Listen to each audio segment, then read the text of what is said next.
Good morning, hello, and welcome to Keeping Your Kids Safe, Child Sexual Abuse Prevention 101. I'm going to start our presentation. I hope you can see everything okay. My name is Rebecca Clark Mays. Um, so let's go on with the presentation. I'm the Executive Director of Safe Communities. And here we go. Here's our title, Keeping Your Kids Safe, Child Sexual Abuse Prevention 101. And I just wanted to note that with this PowerPoint, we will have a few handouts, and they will be available on our website next week. So please come back to the website, and please feel free to download that. Everything is free. Um,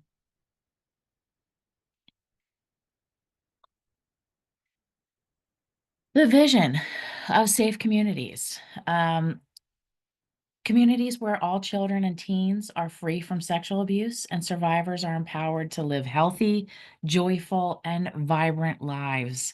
And that is our web address, safecommunitiespa.org. And while you're on our amazing website, please take a look at our page. I believe it is called our About Us page and our team.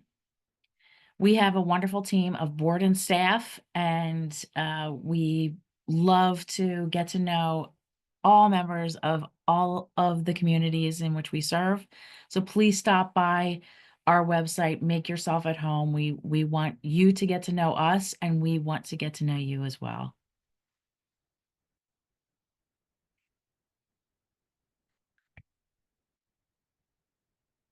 And this is my name. My name is Rebecca Clark Mays. Please call me Becky.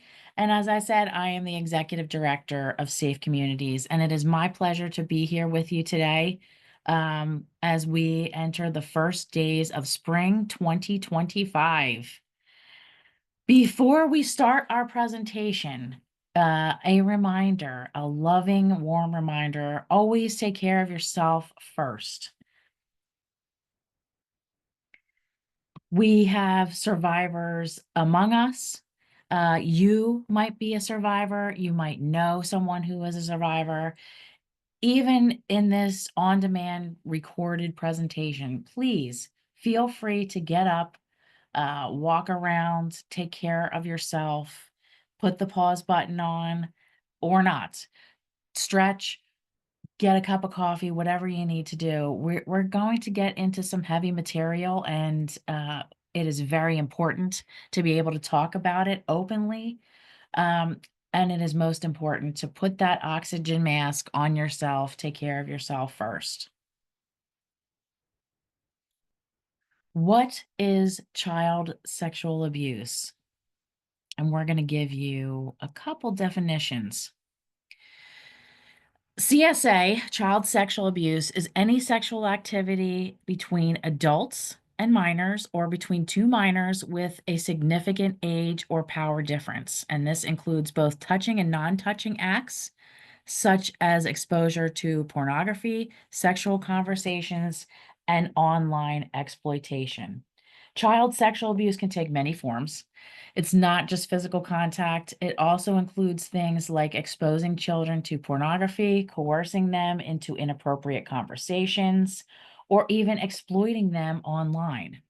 Now, it's important to recognize that this can happen in ways we might not always expect. And here we're going to present a broad definition of CSA. Any sexual activities between adults and minors, or between two minors of significantly different ages, abilities, or when one exerts power over another. This includes sexual touching and non-touching acts like exhibitionism, exposure to pornography, photography of a child for sexual gratification, solicitation of a child for prostitution, voyeurism, and communication in a sexual way by phone, internet, or face-to-face. And as you've noted, in this presentation, sometimes you're going to see some of the same content repeated And sometimes it's repeated in a slightly uh, different way. It's a variation of it, but repetition is mastery, and we really want you to be able to retain this information following the presentation. And please feel free to come back and play it again, screenshot anything you need to, refer back. Why prevention matters. The trauma doesn't end, doesn't stop when the abuse stops. This is something that our founder, Linda, um, introduces in just about every presentation that we have had to date. And she is a survivor, and I think this is one of the most important things to remember, that the best way to handle any type of abuse, and especially child sexual abuse, is to prevent it in the first place, and to know just how important it is to take every step possible to prevent it in the first place, and why this matters so much. And the most important vital point of this is that child sexual abuse, if it is ongoing, if it is a one-time event, that trauma doesn't stop when the abuse stops. That is something that will live with that person for the rest of their lives.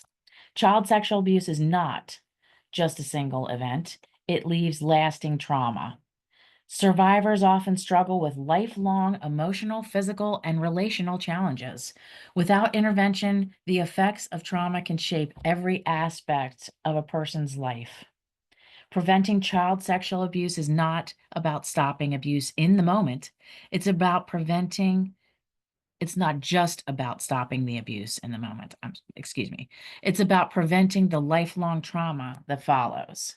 So prevention is stopping the abuse from happening and also preventing that lifelong trauma that will stay with that persons for the rest of their lives. For survivor, the pain doesn't end when the abuse stops. The body and brain remember. Trauma can become a life sentence, affecting mental health, relationships, self-worth, and even physical well-being. These are some of the long-term effects of child sexual abuse. And here we have emotional struggles, anxiety, depression, PTSD, and overwhelming shame, difficulty with trust and relationships. Survivors may struggle to connect with others, fearing betrayal or harm. Increased vulnerability. Children who experience sexual abuse are more likely to experience future victimization, sometimes because their sense of boundaries has been broken. Physical health problems. Studies show that childhood trauma increases the risk of chronic illnesses, substance abuse, and even a shorter lifespan. And here we display the issues, the things that adult child sexual abuse survivors often suffer from. Chronic pain, eating disorders, insomnia and nightmares, depression, anxiety, suicide, attempted or completed, difficulty in intimate relationships, post-traumatic stress disorder, and CPTSD as well, self-harming behaviors. We need to remember that abuse is not over when the violence stops. Emotional symptoms, anxiety, grief, panic attacks, agitation, apprehension. And here we go. Abuse is not over when the violence stops.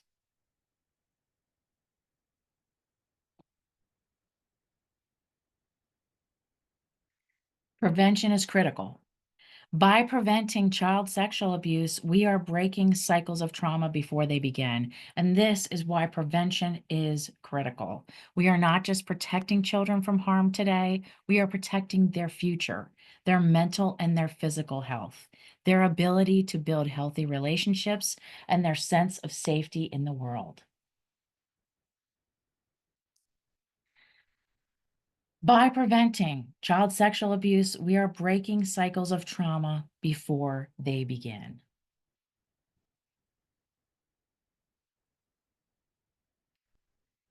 Here she is, Maya Angelou, and her story of survival. She is a child sexual abuse survivor, and her story is one of trauma, silence, and ultimately resilience. Child sexual abuse can deeply affect a person's sense of safety, self-worth, and voice. Survivors frequently struggle with shame, guilt, and fear, often internalizing blame for the abuse. And healing is possible, but the impact of abuse can resonate throughout a lifetime. Here's Dr. Angelou's experience at age 8. She was sexually abused by her mother's boyfriend. She bravely confided in her brother when the abuse was exposed and the perpetrator was briefly jailed. Soon after his release, he was found murdered. Tragically, young Maya believed her words had caused his death. She said, "I thought my voice killed him. I killed that man because I told his name. And then I thought I would never speak again because my voice would kill anyone." And she remained virtually silent, speaking only to her brother for nearly 5 years. But in that silence, she became a keen observer of the world. She read, she listened, and over time, she found her strength in words. As an adult, she used her voice to empower others, break barriers, and inspire millions, proving that healing is possible and that silence does not have to be the final chapter. Now, here I'm going to ask you a question, and we're going to come back to it later in this presentation. What do you think helped Maya Angelou heal? What helped her heal? What helps survivors reclaim their voices? And that is something that happens to many, many survivors. Their voice is taken away through intimidation, through the system failures, through many, many things, through threats of the perpetrators.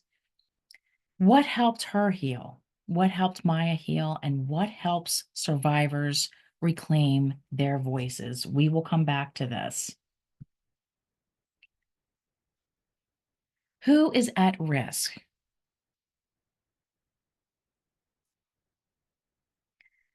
More than 42 million adult survivors of child sexual abuse in the United States. It is estimated that there are more than 42 million adult survivors of child sexual abuse in the United States. I think that we need to sit with that figure and let that resonate with us. Can you imagine 42 million people? It is incomprehensible. The majority of children who experience child sexual abuse know and trust their abuser. Many children do not disclose their abuse due to fear and confusion. Unfortunately, child sexual abuse is far more common than we'd like to think. And to reiterate, it's estimated that 42 million adults in the United States are survivors. 85 to 90% of children who are sexually abused know and or trust their abuser. And one of the most difficult truths is that in most cases, the child knows and trusts the person who is harming them, which can make it even harder for them to speak up. This is the safe world of a child. Children naturally trust the adults in their lives to keep them safe. When abuse happens, it shatters their sense of security and can deeply impact their development. Many children do not disclose abuse because they don't realize it is wrong or they fear not being believed. The truth is that in most cases, the child knows and trusts the person who is harming them, which can make it even harder for them to speak up. Children see the world through the lens of safety. They trust the adults around them will protect them. But when abuse happens, especially at the hands of someone they love or trust, it can completely shatter that sense of security. Many children don't tell anyone because they're confused, scared, or even believe that they are to blame. And that is why it is so important for us as parents and responsible adults to create an environment where children feel safe speaking up.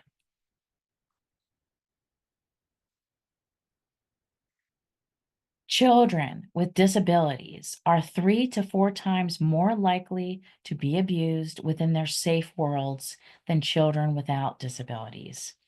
Children with disabilities are at elevated risk within their safe worlds. Offenders who prey on these children are often connected to them through their disability. They may be isolated in isolated settings, providing transportation, intimate personal care, occupational therapy, and other services. Sexual education tailored to their own needs is rarely provided to children with disabilities, and frequently they, like too many of our children, aren't taught about their bodies, including real names for their body parts. When abuse has occurred, they are less likely to receive services and supports they need to heal due to barriers within the criminal justice system, as well as service organizations. Barriers include communication, as well as therapeutic approaches tailored to children with disabilities. And there we see, before we go to the next slide, children with disabilities 3 to 4 times more likely to be abused than children without disabilities. Who are the offenders? Child sexual abusers come from all backgrounds. There is no single profile. When we think of child predators, we often imagine strangers in dark alleyways, but in reality, most abusers are people the child knows, family members, teachers, coaches, neighbors. They work hard to gain trust, not only from the child, but also from the parents. And while most offenders are adults, a significant percentage of child sexual abuse is committed by other children and teens. Who are the offenders? Most offenders are male, but women also commit child sexual abuse. Many offenders gain trust through a process called grooming, which we will talk about later, a little later in the presentation. 30 to 50% of child sexual abuse is committed by other minors.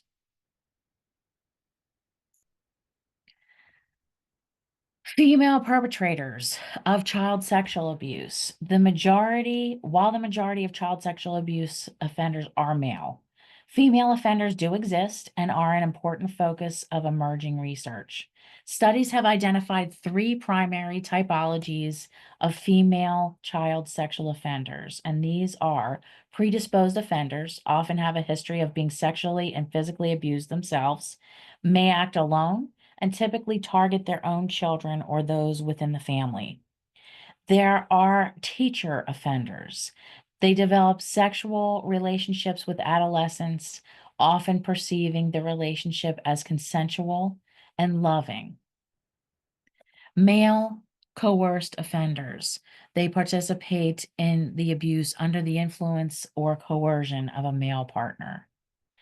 Predisposed offenders target children under 6, usually their own, and may exhibit, sadistic behaviors, particularly when the victim is a girl. Recognizing that female perpetrated abuse can be equally harmful is crucial to effective prevention and intervention strategies. And while it's true, again, that most offenders are men, we must acknowledge that female offenders also exist and pose significant risks. Emerging research, as we said, have identified these 3 typologies.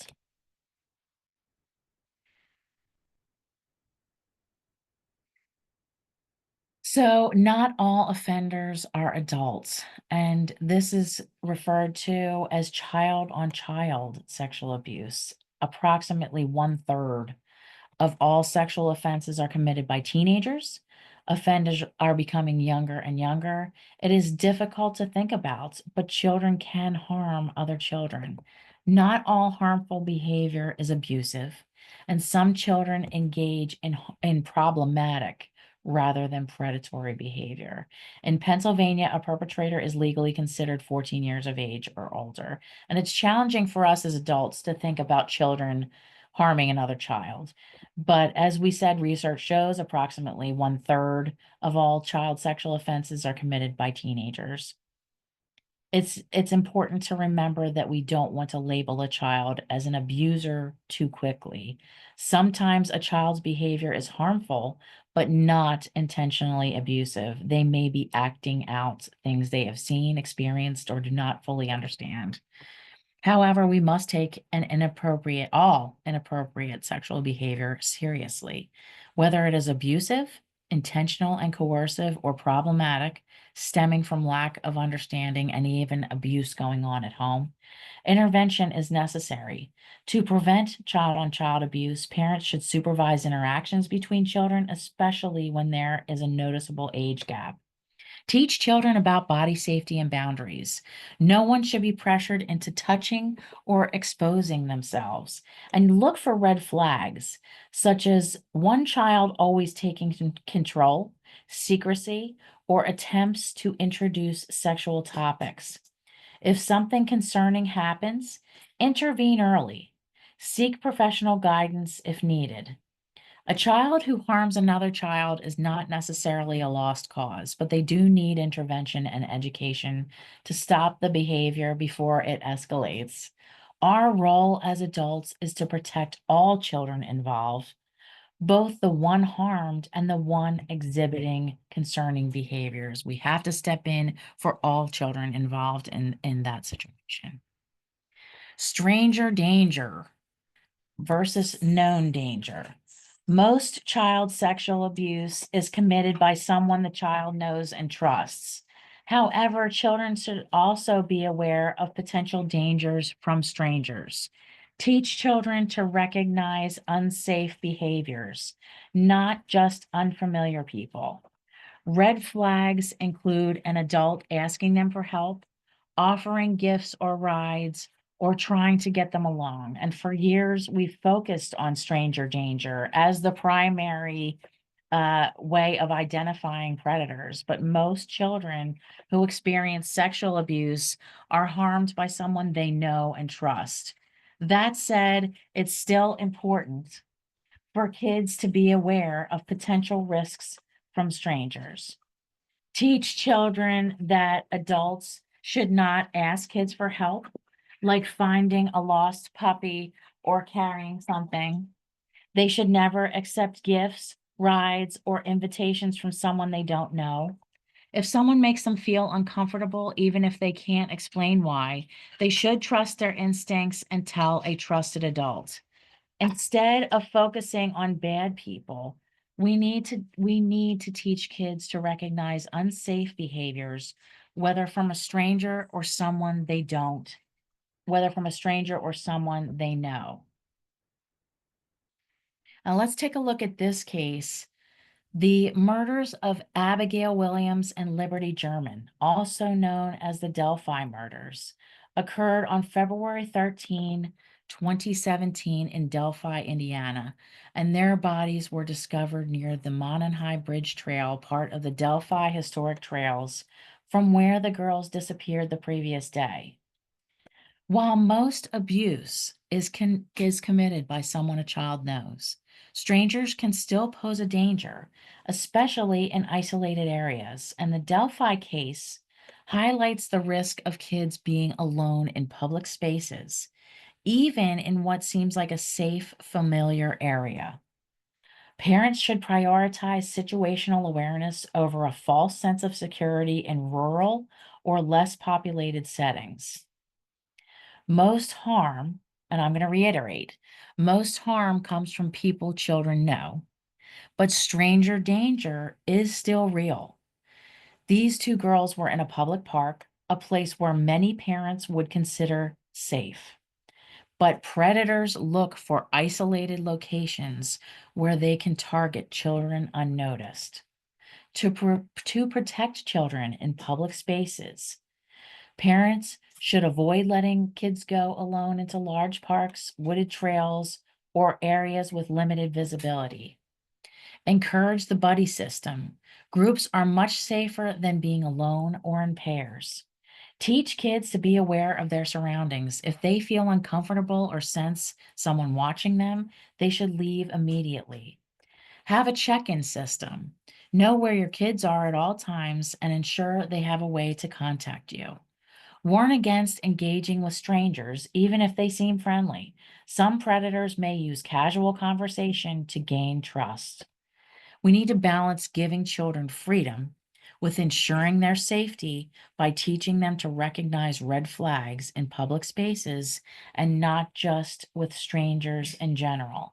And as we learn from this case and the information that we are presenting to you about identifying dangers and potential dangers, places and people who might seem safe uh, are not always safe. So please use your good judgment and the information that we're presenting to you today. Understanding internet predators, facts and prevention. The internet has presented a way for predators to access your children immediately and at any time, any day. An estimated 500,000 online predators are active daily, targeting vulnerable youth.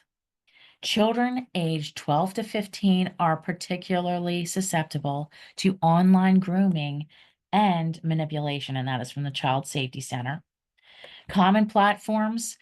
Approximately 89% of sexual advances toward children occur in internet chat rooms or through internet messaging. Here are some supervision and prevention strategies. Regularly monitor children's internet usage and maintain open dialogue about online interactions.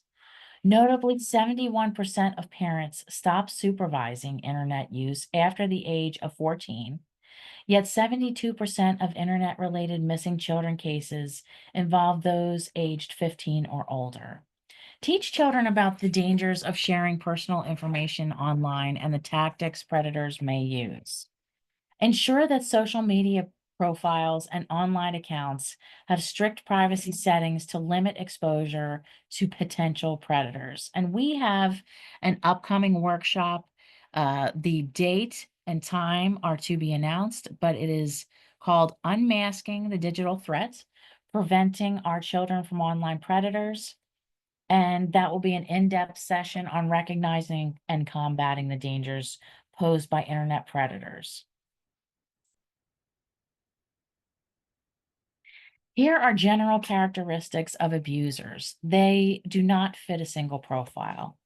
They often appear trustworthy, friendly, and even helpful. They use grooming tactics to gain access, manipulate trust, and control their victims. Understanding these characteristics helps us spot red flags and prevent abuse before it happens. Here are common traits and behaviors of abusers.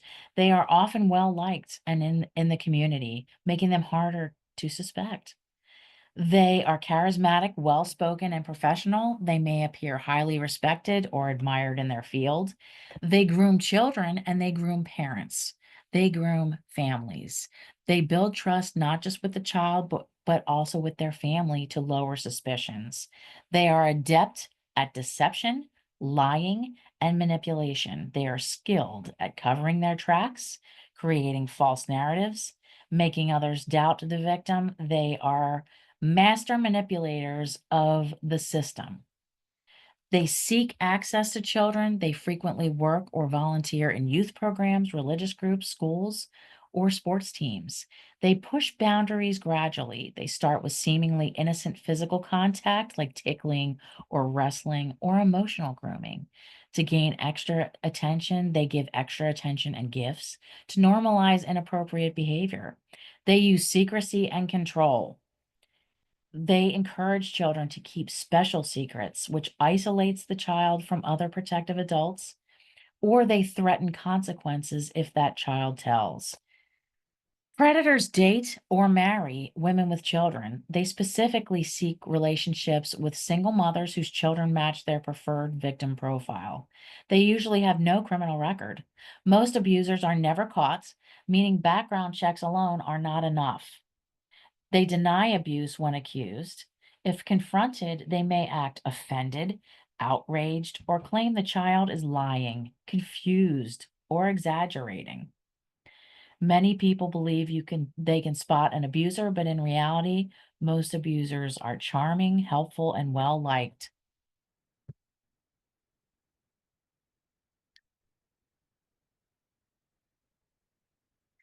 And here we talk about child sexual abuse as an abuse of power. Child sexual abuse is not just about sex, it's about power and control. Perpetrators seek a sense of dominance and control over their victims.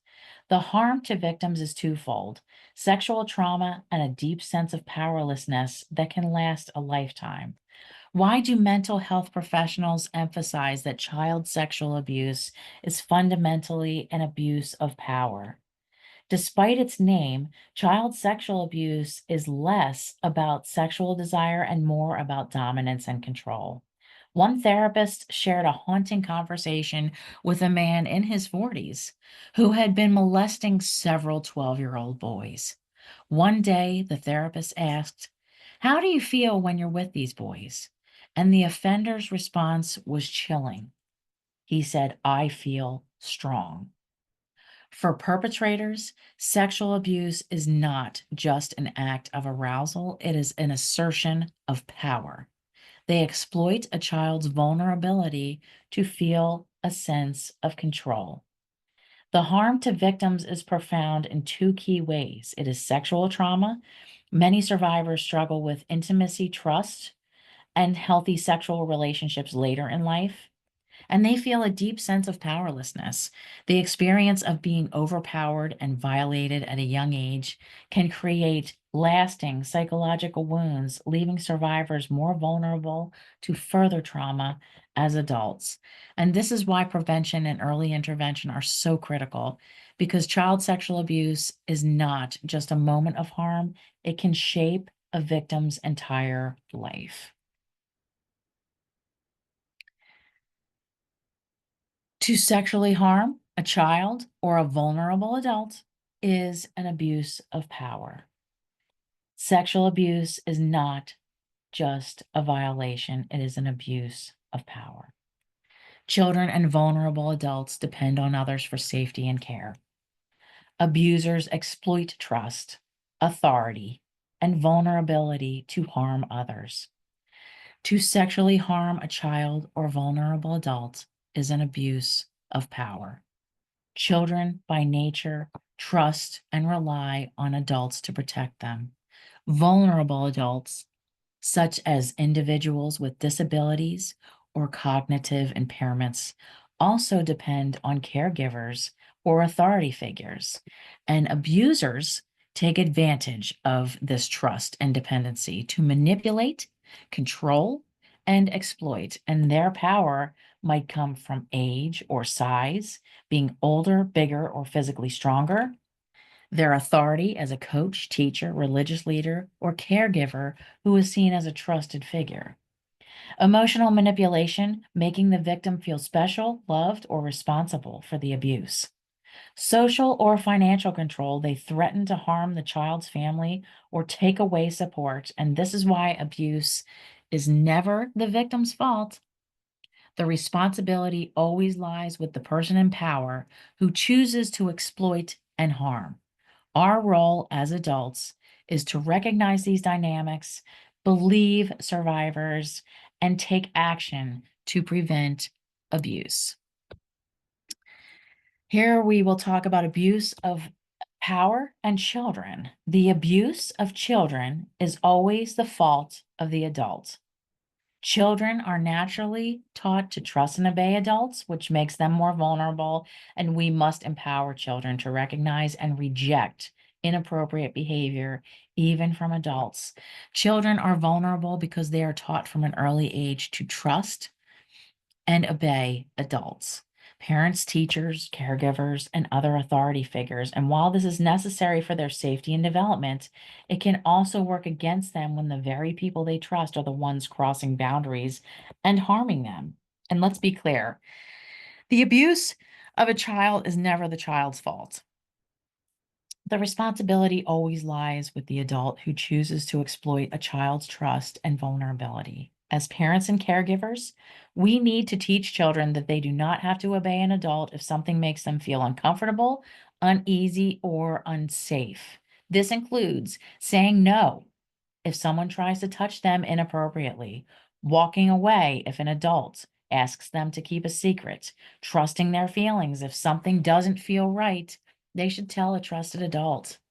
And by giving children permission to set boundaries, we are equipping them with the tools they need to protect themselves and reinforcing that their body and safety belong to them. And to reiterate this very, very important point, let's be clear. The abuse of a child is never the child's fault.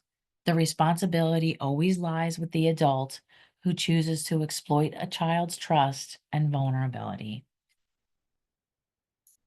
How do you recognize child sexual abuse?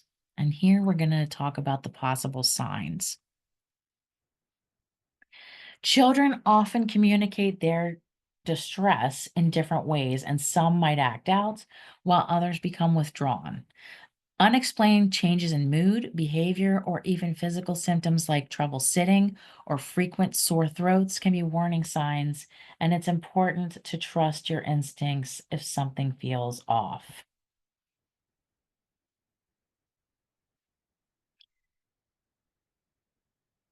We're going to talk about learning a new language and how kids speak through behavior. Children who experience trauma often don't express it in words. Instead, they communicate through behaviors and symptoms. And these behaviors may be misunderstood as bad behavior when they are actually signs of deep emotional pain.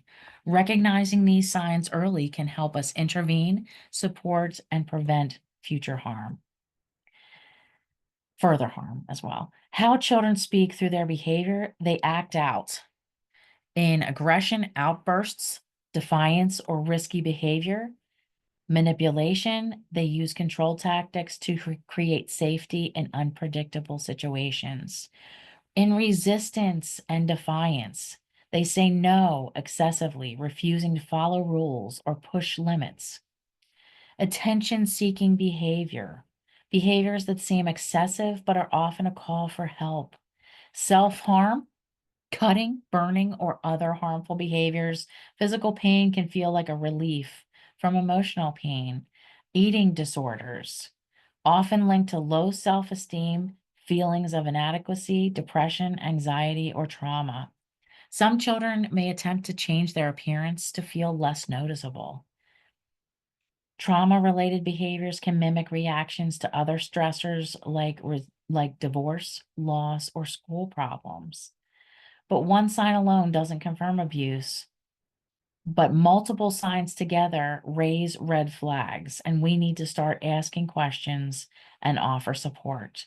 And research shows that trauma-exposed children are significantly more likely to develop issues, PTSD, and long-term health risks if they don't receive proper intervention.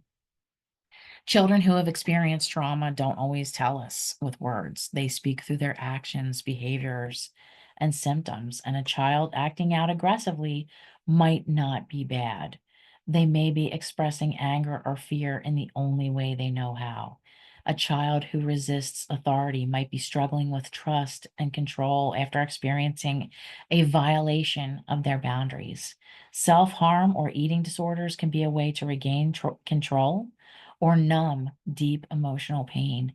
And these behaviors may not always be linked to abuse, but when we see multiple signs, it's a signal that we need to start asking questions and offering support. And the more we learn to recognize these symptoms of trauma, the better we can help children heal.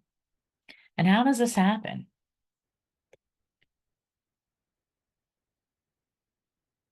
Offenders manipulate not just the children, but parents and entire communities. As we said earlier, they manipulate children and their families, but it's entire communities. Often they are community figures. And perpetrators are from all backgrounds, all They have all different financial status. It does not they can be anyone in any job, anywhere, at any time. They take advantage of trust, perceived vulnerability, and social norms to gain access to children, and they don't always fit the stereotype. They can be anyone, even those society considers harmless. How do they get away with it? They manipulate trust. The offenders groom parents first, presenting themselves as friendly, trustworthy, and even vulnerable. They create a false sense of security by embedding themselves into families or communities. They make it seem impossible that they could be dangerous. They exploit social norms. Many people assume that certain individuals, women, disabled people, religious leaders couldn't possibly be offenders, and this makes it easier for them to operate undetected. Here are some quotes from offenders in their own words. These are quotes from convicted offenders. I got a kick out of abusing children right under their parents' noses, and that is a convicted pedophile. I was disabled and spent months grooming the parents so they would tell their children to take me out and help me. No one thought that disabled people could be abusers. These words from convicted offenders reveal the calculated manipulation behind child sexual abuse. They don't just target children, they groom entire families and communities to lower suspicion. Some abusers even use their perceived vulnerability, like having a disability, to gain sympathy and trust, making it even harder for people to imagine them as predators. And this is why stereotypes about what an abuser looks like can be dangerous. The reality is anyone can be an abuser, and they often go to great lengths to assure that no one suspects them. Understanding this deception is key to preventing abuse and protecting children. Here we will talk about grooming and how abuse happens. Grooming, the definition, is the gradual process offenders use to build trust and create secrecy, and it can include giving special attention, gifts, or alone time with the child. Grooming also manipulates parents, makes them feel comfortable leaving their child with the abuser. Abusers don't usually start by hurting a child right away. They begin by building trust. They must give extra attention, or they might give extra attention, gifts, or privileges. They make the child feel special and may even groom parents, earning their trust so that the parents, don't question the relationship. This process makes it much harder for a child to recognize what is happening and to speak up. Why children don't tell, and fear is certainly a key factor. Children are often too afraid, they're ashamed, or confused. They're too confused to speak up. Many are threatened or made to feel responsible for the abuse. Fear of disbelief or getting in trouble can keep them silent, and children don't always have the words to explain what's happening. Abusers might tell them it's their fault, that no one will believe them, or even threaten them if they tell. Some children don't understand what's happening is wrong. As parents, we need to make sure our children know that they can talk to us about anything without fear of punishment or disbelief. And what can we do as parents, as adults, as a community? And as we talked about earlier, the best method is prevention, preventing abuse from happening in the first place. And here are some prevention strategies protecting children from grooming and abuse. Abusers don't just groom children, they groom parents, families, and entire communities. Prevention starts with awareness, boundaries, and open communication. Learning healthy boundaries is something all of us need to learn, to retain, to understand, and to carry that with us throughout our lives. Awareness, boundaries, and open communication. We can protect children by recognizing manipulation tactics and taking proactive steps. Prevention is not just about teaching kids to say no. It's about recognizing how abusers operate and staying one step ahead. One of the biggest myths is that abusers look dangerous, and in reality, they often appear kind, generous, and trustworthy, and that is why grooming works, because offenders are skilled at gaining the trust of parents first. And as caregivers, we must teach children about body safety, stay actively involved in their lives, recognize red flags in both children and adults, trust our instincts, and act when something feels off. By staying informed, setting strong boundaries, encouraging open conversations, we can create a safer world for our children. And here again are some prevention strategies. Teaching children about body safety, staying actively involved in their lives, recognize red flags in both children and adults, trust our instincts, and act when something feels off. Teaching your children about boundaries, you let them know that they have the right to say no to any touch, secret, or situation that makes them feel uncomfortable. Beware of overly friendly adults. Be cautious of adults who give excessive attention, gifts, or insist on alone time with a child. Don't assume safe people. Abusers can be family members, teachers, clergy coaches, or even individuals perceived as vulnerable. And as we talked about earlier, someone with a disability. Encourage open communications. Create an environment where children feel safe talking about anything that makes them feel uncomfortable. Set and enforce boundaries. Examples: no forced hugs, no keeping secrets with adults, and no child should be put in a caregiving role for an adult. Monitor adult-child interactions. Drop in unexpectedly on sleepovers, lessons, practices, and youth activities to ensure safety. You should always have access to the activities your children are engaged in. Watch for manipulation of parents. Abusers groom parents first, and be alert to individuals who work hard to earn trust quickly or insert themselves into caregiving roles. Use the no one is above questioning rule. Teach children and yourself that any adult's behavior can and should be questioned, even if they are respected in the community. And trust your gut. If someone makes you uncomfortable, even if you can't explain why, pay attention to that feeling. And here again, encourage open communication, no secrets, only surprises. Help kids understand that surprises are fun and temporary, but secrets should never be kept from parents. Avoid customized clothing, and clothes with a child's name can give strangers an easy way to create false trust. If a stranger calls a child by name, for example, Emma, your mom asked me to pick you up, the child may be more likely to go with them.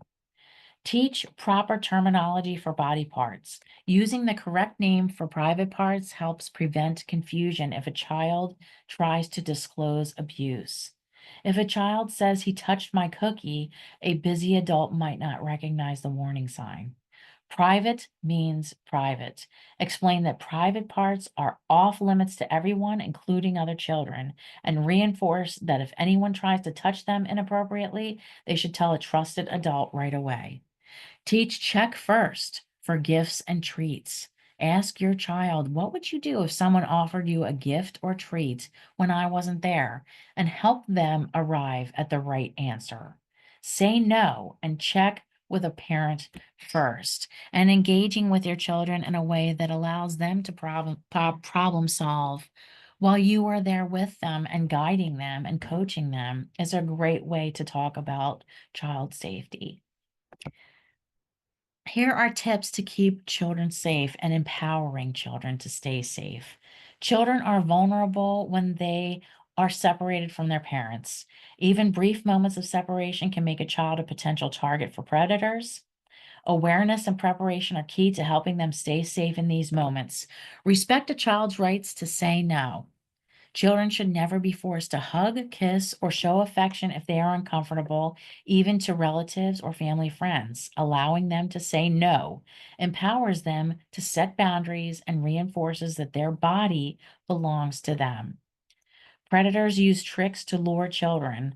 Offenders often use deceptive tactics to gain a child's trust, such as asking for help, finding a lost pet, requesting directions, offering to carry something for them. Practice what if scenarios. Use real life examples to teach children how to respond to tricky situations. What would you do if a stranger asked you to help them find their lost puppy? Helps children think critically, and critical thinking is critical, and practice safe responses. Encourage trusting their instincts. Teach children that if something feels off or makes them uncomfortable, they should leave immediately and tell a trusted adult. Their instincts are there to protect them. And teach safety without fear. Just like we teach children water safety without making them fear swimming, or how to cross the street safely without making them afraid of roads. We must teach body safety in a way that empowers rather than frightens them. And here, if child abuse does occur, here are the steps to take. When a child discloses abuse, your response can shape their healing journey. And here are the basic principles of handling a disclosure of abuse. You stay calm, believe them, and take action because your reaction matters. And your reaction is something that that child may remember the rest of their lives. In Pennsylvania, report suspicions of child abuse to Childline, and that number is 1-800-932-0313, and we will present that on the next screen.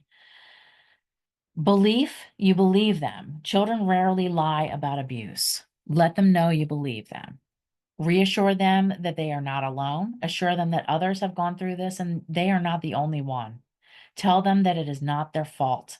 Make it clear that nothing they did caused this and that the responsibility is entirely on the abuser. Provide provide reassurance without false promises. Say, I'm here to help you rather than everything will be okay. Let them know what will happen next. Explain in simple terms what steps you will take, such as talking to a trusted professional. Here's what not to do. Don't overreact. Shock or anger may make the child shut down. Don't press for details. Let the professionals handle the questioning. It is not up to you to investigate or collect evidence. Let the professionals handle the questioning. Don't blame or dismiss. Avoid asking, "Are you sure? Why didn't you tell me sooner?" Don't confront the abuser yourself. This can put both you and the child in danger. And again, in Pennsylvania, you would call Childline at 1-800-932-0313, and that is a 24/7 confidential hotline to report suspected child abuse. You do not need proof to make a report, only reasonable suspicion. When in doubt, make the call. And you do not have to be a parent. You do not have to be responsible for children. If you happen to see something in public that you find questionable, call Childline. If something puts doubt in your mind, call Childline. When a child finds the courage to tell you something, tell someone that they've been abused, how we respond matters. And as I said, your action or inaction may be something that child carries with them the rest of their lives and into adulthood. The most important thing you can do is believe them. Children rarely lie about abuse, and when they sense doubts or hesitation, they might shut down completely.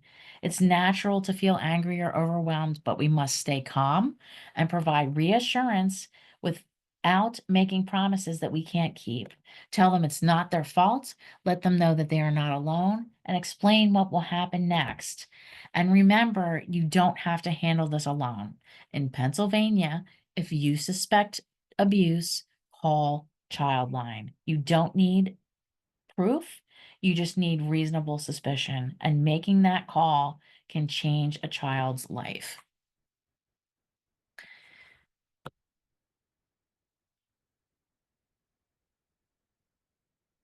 And again, when a child finds the courage to tell someone they've been abused, how we respond matters. And there is in Pennsylvania, the number for Childline. If you suspect abuse, call that number.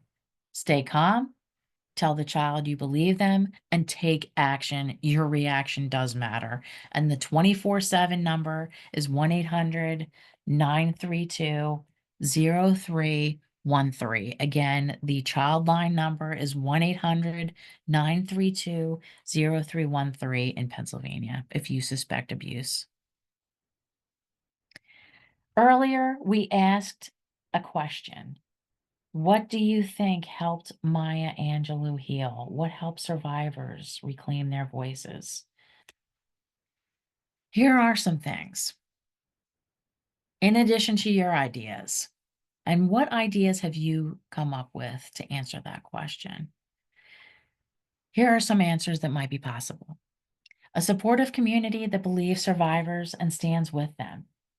Creative expression, writing, music, and art can be powerful tools for healing. Education and awareness. Understanding trauma and its effects can empower survivors to move forward. The courage to take the first step. No matter how small, each step toward healing matters. Maya Angelou's journey reminds us that silence does not define a survivor, resilience does. Healing is possible, and every survivor deserves to be heard, believed, and supported.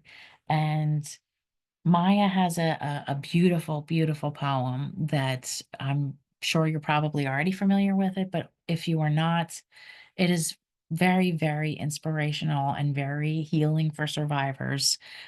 So please look this one up, and please look up Maya Angelou if you're not familiar with her. She's an incredible person and inspiring in so many ways. And this particular poem is called Still I Rise.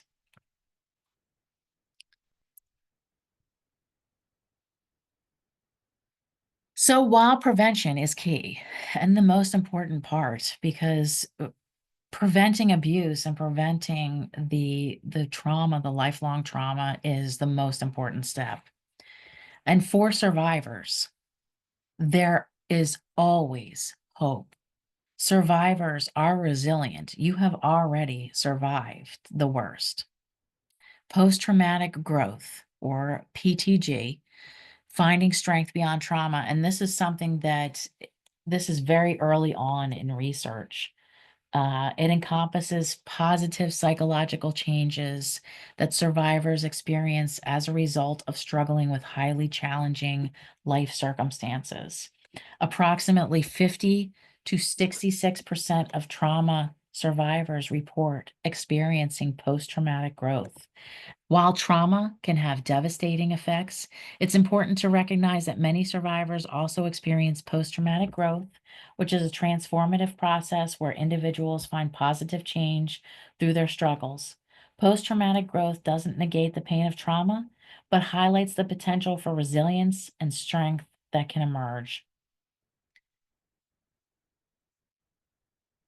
Here are the domains of growth: enhanced relationship, developing deeper connections and valuing loved ones more profoundly; personal strength, recognizing an inner strength and resilience; appreciation of life, gaining renewed appreciation for life and its possibilities; new possibilities, identifying new paths and opportunities that weren't considered before; spiritual development, experiencing a deepening of spiritual beliefs and practices. If you have these things, this will help with post-traumatic growth. Supportive relationships, having that strong support system, can aid in processing trauma and fostering growth. And supportive relationships look different for everyone. Often abusers are within their own family, so we find chosen family. and chosen facilitators of healing. Therapeutic interventions, and here are the facilitators of healing, engaging in therapies such as cognitive processing therapy, trauma-focused cognitive behavioral therapy have been effective in treating PTSD and facilitating growth. And mind-body practices, incorporating somatic exercises like yoga, tai chi, mindfulness, can enhance the mind-body connection and promote healing. While the journey through trauma is undeniably challenging, many individuals discover profound growth and resilience on the other side. By acknowledging and supporting this potential, we can foster environments that not only heal, but also empower survivors to thrive. Healing is possible no matter how deep the wounds. Recovery and growth are within reach. Resilience is not just surviving, it is rebuilding, reclaiming, and thriving. Hope is a powerful force. When survivors are believed, supported, and empowered, they can create a future beyond trauma. One of the most powerful truths about trauma is that it does not define a person. Survivors are not broken. They are strong, courageous, and capable of healing. Resilience is not about avoiding hardship. It is about facing adversity and finding a way forward. We see it in the survivors who rebuild their lives, in the communities that rally around them, and in the professionals and advocates who dedicate themselves to creating a world where children and adults can be safe. Hope is not just a feeling, it's an action. It's in every survivor who speaks out, every person who listens, believes, and supports. Every step toward healing, no matter how small. To anyone struggling, know this: your past does not define your future. You are not alone. There is hope and there is healing. And when we choose to stand with survivors, to educate ourselves, and to commit to change, we become part of a world where hope starts here. And if you need to find help or more information, here are some resources. I'm going to let this sit for a few seconds so you can screenshot, but please feel free to come back to this presentation again and access these resources, this information at any time. We'd love to have you visit us. Here on the next slide, here are our upcoming free workshops. So if you like this and you think you might be interested in some more topics about safety and wellness, please come back. We would love to have you. Abuse takes many forms and its effects can last a lifetime, and that's why Safe Communities is offering a series of workshops focusing on supporting survivors, preventing exploitation, and equipping individuals with the tools they need to stay safe. And here are the ways to connect with us. We are on a multitude of social media platforms. Here are just a few of them. That at the bottom, of course, is our webpage, our website. We are also on Facebook, Instagram, we're on TikTok, we're on LinkedIn. Look us up. But here's to get started: Facebook and Instagram. Thank you so much for being here. I hope that you have a wonderful day and bless you. We are here. Please drop us a line and come back again for our presentations. Take care. Thank you.